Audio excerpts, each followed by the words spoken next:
crazy to think this year is wrapping up already. We've got not even a couple more months to go and we'll be getting into 2023. And I've picked up a lot of amazing fragrances this past year, some of which being new releases, others that have been around for years at this point, but I finally just got around to adding them to my collection. And so that's what we're going to highlight today. 10 of my favorite designer fragrance pickups of the year. And again, we're not talking all new releases. There are new releases in here, but there's also some surprisingly old stuff that for whatever reason I didn't have until now.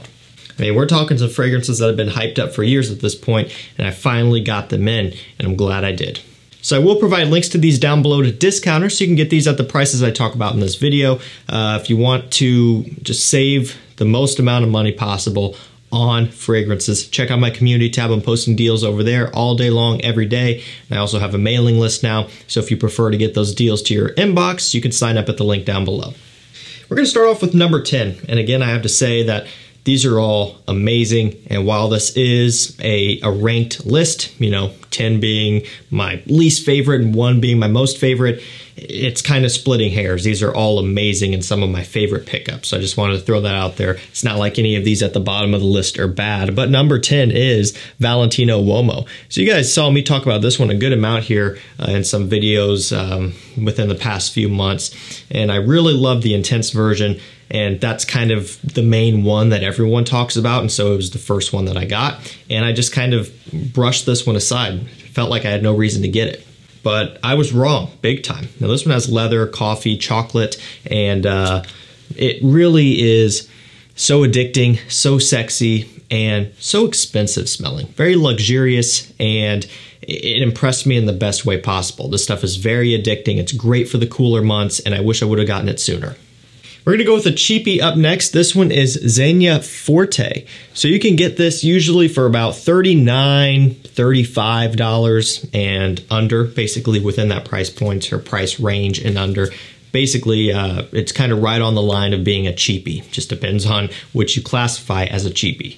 Now, this one here has tonka bean. It has a good dose of honey, some tobacco in here.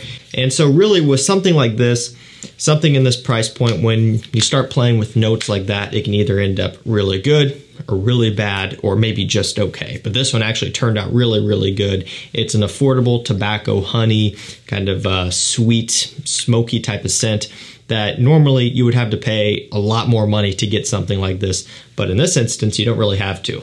Now, it's not premium quality. It's not the best tobacco honey fragrance you could buy. You know, it's not Xerjoff Naxos or anything like that. But for the price, it's impressive. And I like the freshness that this one has, which is kind of why I've been gravitating towards it, because it combines the best of both worlds. It's very wearable, super easy to pull off, and I'm very impressed. Number 8, AFNAN TURATHI BLEU. So I've had this one for months now, but just finally, within the past couple weeks, I finally put up my review. So I've had a good amount of time to test it. I was actually testing this one throughout kind of more so late, the tail end of summer, late summer. And so I was kind of getting it to wear it in the warm months, and I was wearing it through fall, and now we're going to be moving into winter, and I've still been hooked on this one. It's Bulgari Tiger meets Bleu de Chanel is how I look at it. More so Tiger than the Chanel, so very grapefruit heavy, ambery, and a little bit of patchouli in here as well. It's so impressive. $45, $46 online, and it smells like it could be $145. That's no joke either. Amazing quality, great performance, and for what it is, it's unique, but still familiar, and that's what I like about it. So it's still very mass-pleasing, very easy to wear, just super easy to get along with. At number 7, we have Hugo Boss Bottled Oud. So this one has oud, of course. There's some saffron in here. And then you have your apple, cinnamon, lavender combination. So it really does still stick with the roots of Hugo Boss Bottled. Basically think of Boss Bottled Intense, which is unfortunately discontinued. That apple pie cinnamon smell mixed with a very slight amount of oud, a very, very designer level synthetic oud That's just how it is. Now, it doesn't smell really too awfully cheap, the fragrance as a whole, that is, but you can tell that the oud they're using here is going to be suited for the masses. At the end of the day, it's a Hugo Boss scent, right? But I do like that because, again, going back to the wearability thing, I feel like I can pull this off anywhere, in any situation, anytime when it's a little bit chilly outside. Doesn't even have to necessarily be fall or winter. If there's a summer day where it's kind of gloomy or rainy and just a little bit below average temperature-wise, you could wear this. It's just super easy to pull off, and I love it. It's a great pickup for not a lot of money. All right, now this is really going to kick off my love for iris scents. And not this fragrance, but I'm talking like there's going to be a lot more coming. Just forewarning you. At number 6, we have Narciso Rodriguez Bleu Noir. This is the newest Parfum, so a new release here. Now, this, again, didn't start my love for iris. I want to clarify that. I kind of prefaced that weird when I was going into this. That would be Dior Homme Intense. That's kind of what really kicked it off for me back in the day. But this here really impressed me because that's kind of what they're going after. They're sticking with the Narciso Rodriguez Bleu Noir DNA, the vetiver, the musk, and then adding in a little bit of a dusty, kind of powdery iris. So it's just kind of going in that direction of your Gentleman Eau de Parfum, Dior Homme Intense, Valentino UOMO Intense, but still that clean, fresh DNA in the base. It is incredibly well executed and really is going to give some of those other popular iris fragrances a run for their money because of price point and also, again, I hate to say it, but wearability. Just about any guy can pull this off as long as you like how it smells for any situation. It is an absolute beast mode versatile scent if you need some iris in your life.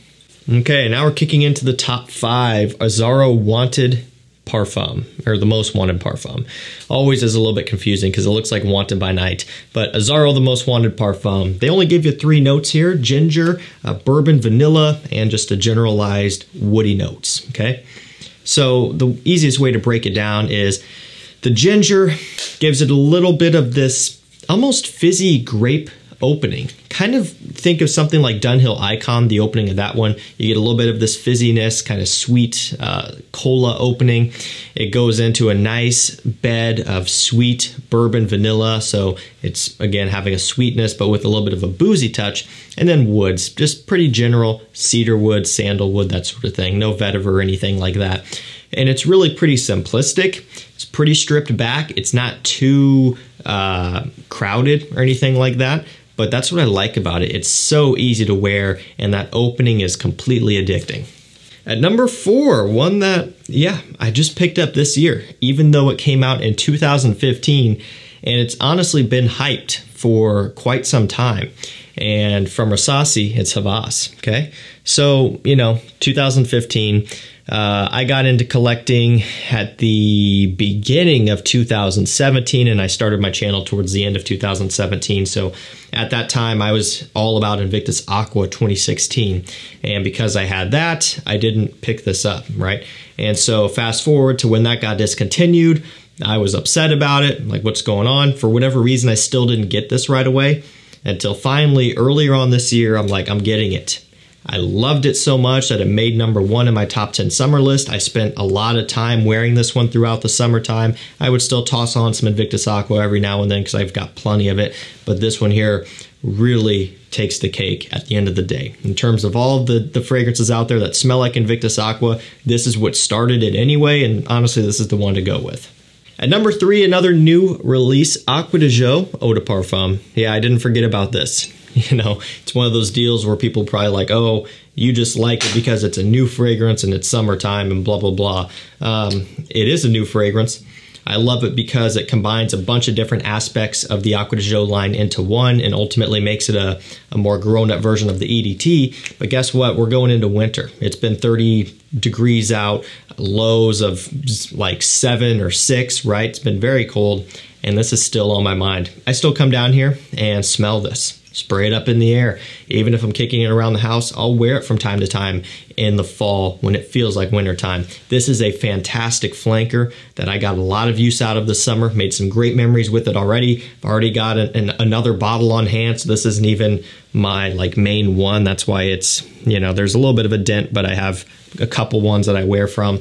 Just kind of depends on which one's closest to me. You know, sometimes I'll take them to travel or whatever. So it's nice to have a couple, and I love it. I think it's a fantastic flanker. Easily one of my favorite pickups this year.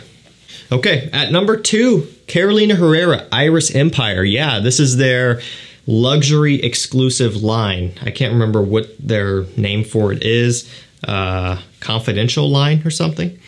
All I know is they have a luxurious price tag, but honestly, I don't even want to complain about the price because I have had so many of these now and they've all been amazing. Everything from this to mystery tobacco, virgin mint, platinum leather. There's an amber one as well. I can't remember what it's called. It's behind me here.